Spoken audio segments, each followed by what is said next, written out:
Convergent Nation, welcome. I hope everyone is doing well and everyone's looking forward to some extended time off at the end of next week. July 1 is Canada Day, so the team and our colleagues in Canada certainly I know are looking forward to celebrating that.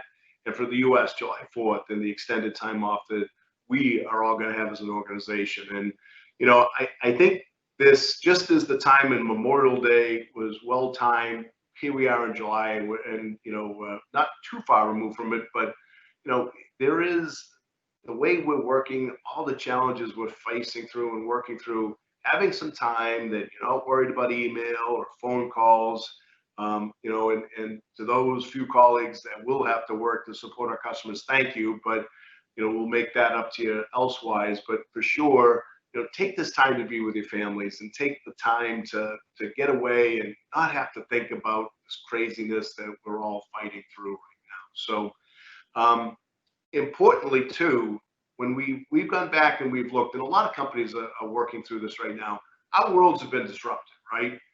Spring breaks that people had planned on taking didn't happen. Winter breaks didn't happen for some people. Summer holidays, plans to travel and do different things have been disrupted. And so what that is translating into is people aren't taking as much vacation as they typically do. And while we certainly appreciate the commitment and everyone working, we need people to take vacation. One, it's really important. I'm taking next week off, or and do my best to stay away as much as I can from work. But the reality is that's important. To be able to take a break. Work will be here when you get back, but take that time to just disengage, recharge the batteries, and it's going to be different for a lot of people. We know, we have a lot of people that are limited where they can go, concerned about things, so you have to do it a little differently. I get that, but do it. And because we don't want to get to the position at the end of the year of we're not going to be in a position to carry time over to next year beyond what is allowed by our current policy. So we want you to work with your leaders and make sure you're working at this and get that time off. You'll be a better colleague for us. You'll feel better about it, and and we drive forward from that. And in these crazy times, if people you're not feeling quite normal, it's natural. Things aren't normal. So, talk to other people, talk to other colleagues, and that will help. And if you still, if you feel you need some help, don't forget, we have the EAP line, reach out to that. And because I know it is something that we as an organization, we as a leadership team are talking about. How do we make sure that we're staying as connected with our colleagues as we possibly can, and helping them think through some of these crazy things that we're working on? The coronavirus, what's happening in our society. How do you feel? How do you work through all these things? It's super, super important. So enjoy next week. Enjoy the days off. You've earned them. Hopefully you have great weather everywhere, and we'll look forward to coming back and planning the rest of the summer and the rest of the year. We, as the senior executive team, a few of us got together this week in Chicago, which was terrific. We were in the training room, and we're all 6+ feet away. But what was terrific is, as opposed to being on a computer screen, we were all in person. And to me, there's nothing better. I mean, phone calls work. This is better than not having this. But being in person, the flow of discussion, the opportunity to just engage and not be for 30 minutes focused on something specific, we do that, but then have broad discussions that you can take beyond that. And it was an important discussion because we needed to get together and figure out, here we are coming up in the ending of the first half of the year. Thank you again for everything that everyone has done to help guide the company through these difficult times. You've done a magnificent job, a truly magnificent job of keeping our customers serviced, keeping the business in great shape. Everything we've done to generate the cash and continue to drive the revenues of the business, spectacular. We obviously have a lot of work to do in the second half of the year, but I can't thank you enough for helping position ourselves so that we as a company can guide us through this. What we also talked about, though, is how is our world going to change? How are we going to, what are the CTCs going to look like going forward? Clearly, some people will, likely be able to stay and work from home as appropriate, maybe, but the flip side is we see the importance of the communication and the interaction. So how do we bring people back into the CTC safely? So a lot of discussions, a lot of work to be done in those areas. We also looked at our strategies, and what is really just, I think, I feel great about is that the strategies that we've laid out to grow the company, we reaffirm them. We feel very good about the strategies we continue to execute, right? And when you think about them, global accounts, how extremely well that we are aligned with industries and companies that, impacted by Corona, but still investing and moving forward. And that is critical for us, obviously, to sustain our business and grow our revenue as time to go on. The fact that, vertical markets, whether it be the focus on government, the focus on financial, the focus now on data centers, has yielded terrific results. The airport market, even in this difficult time, our airport team is able to work with airport customers and help them access funds that have been made available by the governments around the world to continue to drive projects and find new ways to help them. Terrific work by our vertical marketing team. Our advanced solution team, all the work that has gone on now to help companies understand thermal cameras, how to use them, can they use them? How do you tie them together to drive frictionless access, tie them in with the access control solutions? Tremendous work by the advanced solutions team, creating new opportunities and helping our customers through these difficult times and trying to make decisions, all done virtually, which has been incredible. And then acquisitions. The last trip I had and came back from was visiting the team in Perth, Australia, in late February that had joined us. It's been a tremendous, acquisition and help for the team in Australia.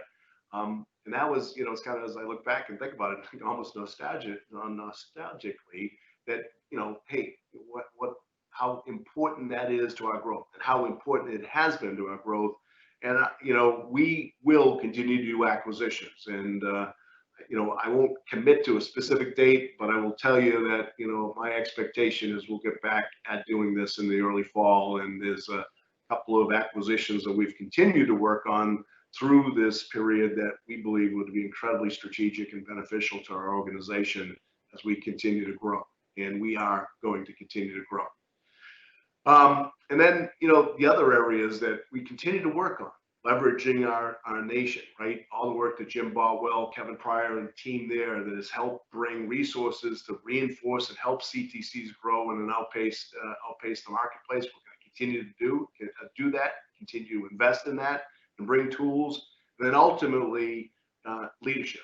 And it was just tremendous to look around the room and, to think the leadership we've added over the past year. It's just incredible. Sean Flint made a comment earlier this year that we have the best leadership team in our industry right now, and we firmly believe that. And the fact that we have the GMs in place and the region managers around the world in place to help lead our organization through this most difficult period, we're incredibly fortunate. Then ultimately, the final point that we talked about, and I will help transition to Bhuvana, who's going to give you an update from a technology standpoint. In July, after a year and a half worth of work, we are beginning to embark on the migration from Spectrum and some of the legacy financial systems into Dynamics 365. July we'll have the conference room pilot. August that will validate that all the hard work that the team has done is working and yielding what we want. There'll be a pilot user acceptance test that will happen in August, and then October 1st. We will begin to go live with SBC, the SBC business that's in Minneapolis is focused on banking business. They're on a legacy system. And then in the UK with a Spectrum system, we'll make the migration. Folks, that's 90 days away. Our world, as much as it has been changed with coronavirus, we're going to continue to change it as we migrate to 365 and how important that is going to be to our company as we enter the third decade of our existence next year. I think that is one that we're going to spend a lot of time, a lot of effort working on in the months to come to communicate what's going to be different, how your lives are going to be different because of this, how you're going to have to do things differently, and they will be different. There's no doubt about it, but I can also say it will be dramatically better. And the information that we'll have to run our business, the speed that we can run our business will yield great results. But I'm going to tell you now, we're all going to have to be patient. We're going to have to work through this, and we're going to have to get again, comfortable with change and evolving the organization. Much more to come from that. Let me end up and hand it off to Bhuvana by thanking the IT team. The work that Bhuvana, Tom Foster, so many others on that team have done to allow us to go and incredibly short order from working in the CTCs and CDCs around the world, being able to work at home and almost without losing any step to be able to pick things up and to get on the Teams meetings and to transact, remotely and support our customers. We wouldn't have been able to do it, but for all the work that our team has put in over the years to enable that and to keep us safe from a cyber standpoint and minimize the potential disruption that others can have on our business by phishing attacks and trying to penetrate us. So continue to stay vigilant. That training that you do is super important. Let's all thank the IT team for all the hard work that they've done. And let me end by wishing everyone an awesome July 4th, a terrific Canada Day, and please be safe, stay well, and Bhuvana, take it from here. Thanks, everyone. We'll talk to hold on. Don't let me do this. Next week, we're going to get the video out to you on Wednesday. And it will come late in the day Wednesday because we want to share it first with, we have an extended staff call with all the GMs, and we'll share it with them. But after we do that, we're going to share it with the team. I think it's going to be pretty special. There's going to be some important messages there. I told you we'd give you an update from an inclusion and diversity standpoint. For sure, we're going to cover that. But we're going to take this a little bit step further and want you to be able to participate and be some important messages will come to you. So again, be safe, everyone. Bhuvana, take it away. Thank you. Thank you, Ken. Hello, Convergent Nation. My name is Bhuvana Badrinathan, and I'm grateful to have the opportunity to talk to you today about some of the initiatives that we've been working on in IT. We've taken an iterative approach to IAP development so that we can deliver small enhancements and capabilities more often to improve colleagues' lives. Today, I'd like to walk you through some of those recent features and functionalities that we've enabled, as well as talk to you about ones that are coming in the very near future. We recently released a new feature in the sales to ops turnover process in iQuote. This new feature will let operations managers and project admins electronically review and approve estimates before they're entered into the financial management system. Plus, we've enabled email notifications so that colleagues are kept informed as changes happen to their quote. Additionally, in July, we'll be adding a dashboard to the turnover process.